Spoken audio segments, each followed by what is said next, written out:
دول علم الله انهم لن يؤمنوا ابدا. عندهم هنا غل وحقد وحسد ويقعدوا يجادلوا مع النبي ويضيعوا وقته. فربنا سبحانه وتعالى او سيدنا النبي قال له ما تضيعش وقتك معاهم، لكم دينكم ولي. ماشي يا جماعه؟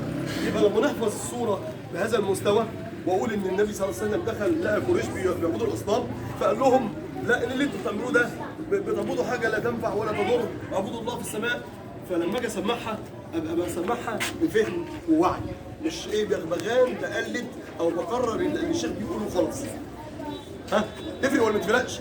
تفرق كتير جدا لما يبقى عندي وعي وفهم وحفظ.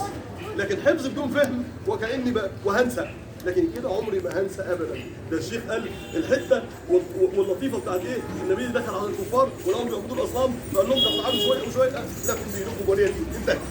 تتنسي؟ ما تتنسيش يا جماعه. خلاص يا جماعه؟ أعوذ بالله من الشيطان الرجيم. أعوذ بالله من الشيطان الرجيم. بسم الله الرحمن الرحيم. إذا جاء نصر الله والفتح. إذا جاء نصر الله والفتح. وعايزين نقول هنا حكم، أول حكم كده نعرفه حكم جميل جدا، ألا وهو خروج اللسان في 3 حروف. يعني كل ما اقرا القران بطلع لساني في 3 حروف فقط لا غير. ايه هم؟ احسنت. الدال وعليها نقطه، الضاء ضاء وعليها الف وعليها نقطه، والثاء اذا وانا بقرا كده اذا يومئذ الذين. طيب والضاء عظيم. وعليكم السلام. عظيم. والثاء الخبيثات والخبيثين. دول ال3 حروف اللي بطلع فيهم لساني عند التلاوه. حكم خفيف قوي وبسيط قوي، وده اول حكم ناخده في التلاوه. ورتل القران ترتيلا. خد بالك لازم نقرا يا جماعه ونتمتع في القران، لان القران هو حياه الروح، هي روح كلها. القران اعظم شيء في الدنيا، واول حاجه انا انزلناه ايه؟ القران انا انزلناه امين في دبي.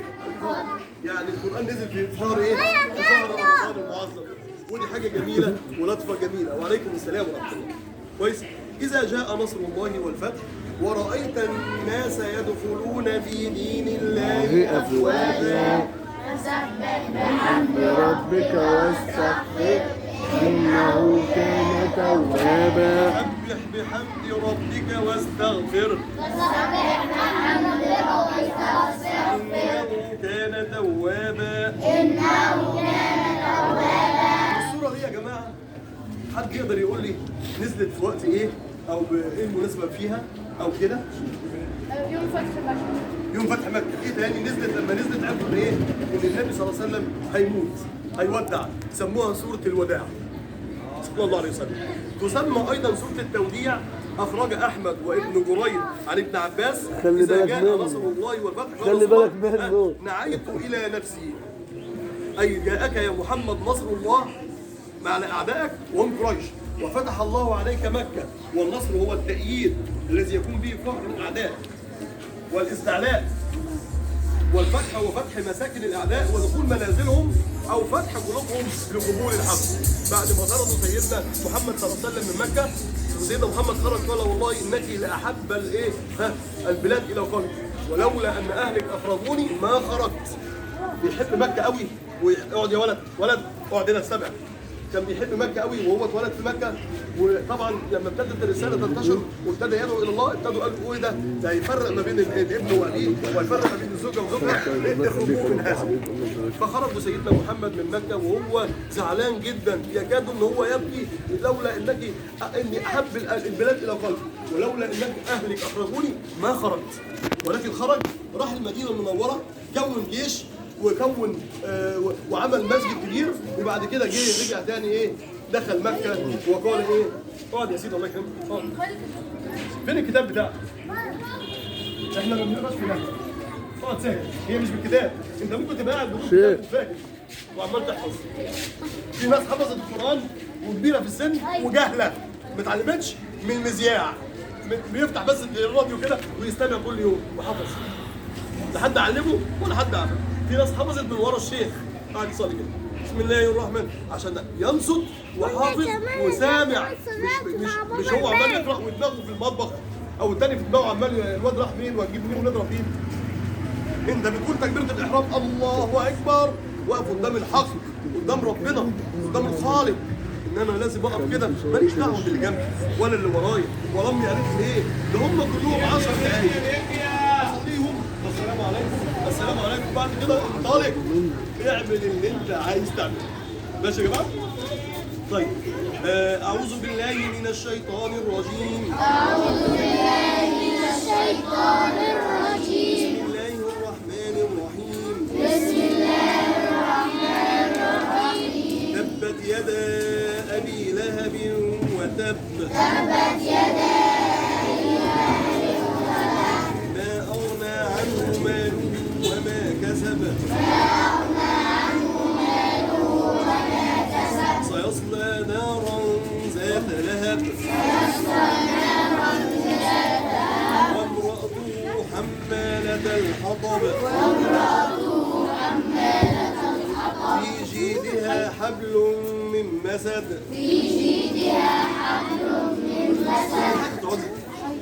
جايه بشعرك كده غلط وما لحقتيش تقعدي عشان تروحي الحمام، يا ترى هتعملي حمام في الجنة؟ بيتكم على طول جايين من البيت. وقلنا امبارح البنات بعد صلاة العصر والصبيان يشرفوا برضه بس يجوا متوضيين ما يضيعوش وضوء الناس ويزحموهم عشان نستمر في شهر رمضان ونختم مع بعض ونعمل حفلة جميلة تليق بينا يا جماعة. احنا بنقول الحمد لله على نعمة الإسلام وكفى بها نعمة.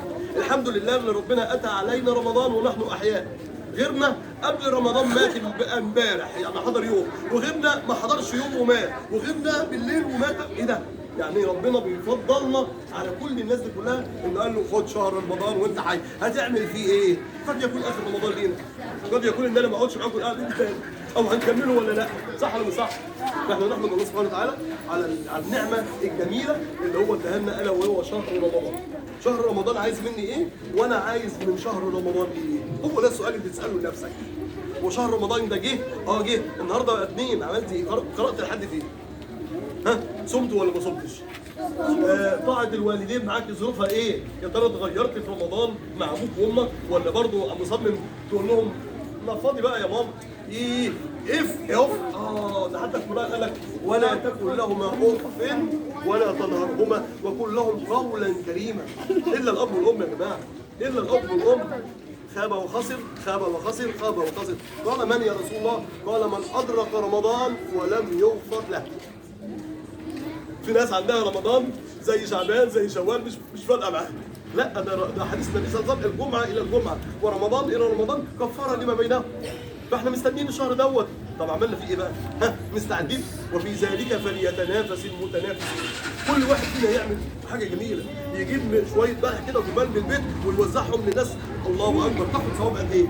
تقعد تقرا القران، تقعد تنظف الشارع، تقعد ما تاذيش حد، بدل اللعب اللي احنا بنعملها والطرقعه والفرقعه وما بنسيبها. ماشي يا جماعه؟ حاولوا بقدر الامكان ما تخلوش رمضان ينفرد من تحت ايديكم. تبت يدا ابي لهب وتب. ابو لهب يقرب ايه للنبي؟ عم النبي. مات على الكفر ولا مات على الايمان؟ يبقى اذا لما يجي في سؤال هنا واحنا بنمتحن ويقول لك اعمام النبي، اقعد يا ابني اقعد. اعمام النبي مين هم اعمام النبي؟ مين اللي ماتوا على الكفر ومين اللي ماتوا على الايمان؟ وانا مش عارف حاجه، وانا مش عارف حتى اسم النبي بتاعي ايه. يا نهار ابيض، ده انا هسال يوم القيامه مين النبي؟ ام النبي؟ ابو النبي؟ جد النبي؟ النبي اتربى ايه؟ كان بيشتغل ايه؟ مين زوجاته؟ مين احفاده؟ مين اولاده؟ كل ده مسلم في البطاقه وما اعرفش حاجه عن النبي بتاعي. ازاي؟ ده هو اللي هياخدنا